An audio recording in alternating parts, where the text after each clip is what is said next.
एक छोटे से शहर में रवि नाम का लड़का अपने मम्मी पापा के साथ रहता था और दादी के साथ रहता था। पहले वह अच्छे से पढ़ाई करता और दोस्तों के साथ खेलता था, अपने घर वालों के साथ समय बिताता था। लेकिन एक दिन उसे मोबाइल मिल गया और फिर उसकी पूरी दुनिया मोबाइल तक ही सीमित रह गई। चलो बेटा, खाना खा लो, खाना तैयार है।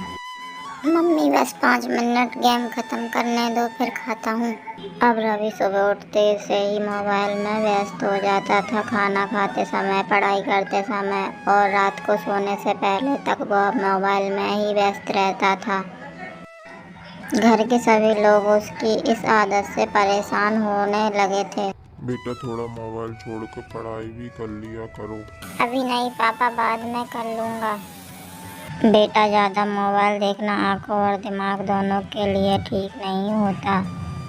रवि अपने घर वालों की बातों पर ज़्यादा ध्यान नहीं देता और कुछ दिन बाद उसके स्कूल की परीक्षा हुई।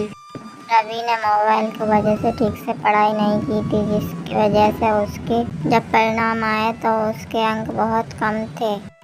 क्या हुआ बेटा, पहले तो तुम पढ़ाई में बहुत अच्छे थे। सर, मेरी ही गलती है। मैंने ही मोबाइल की वजह से पढ़ाई पर ध्यान नहीं दिया। घर पहुंचकर रवि उदास बैठा था। मम्मी पापा बहुत चिंतित थे और दादी ने उसे प्यार से समझाने का फैसला किया। बेटा, हमें तुम्हारी बहुत चिंता होती है। बेटा हम तुम्हें बस खुश देखना चाहते हैं। बेटा, घर वालों के साथ बिताया गया समय बहुत कीमती होता है, वो कभी वापस नहीं आता। दादी की बात सुनकर रवि को अपनी गलती का एहसास हो जाता है और वह तय करता है कि अब मोबाइल का इस्तेमाल सीमित समय के लिए करेगा, पढ़ाई पर ध्यान देगा और अपने घर वालों के साथ समय बिताएगा।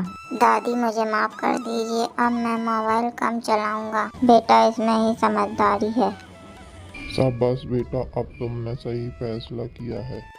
धीरे धीरे रवि की आदत बदल गई। वह सभी दोस्तों के साथ खेलने लगा और घर वालों के साथ समय बिताने लगा और उसने अपनी पढ़ाई पर भी अच्छे से ध्यान दिया।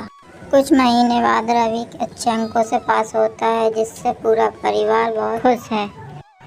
देखो रवि, मेहनत का फल हमेशा अच्छा ही होता है। अब रवि को समझ आ गया था कि असली सुख परिवार के साथ रहने में है, मोबाइल में नहीं।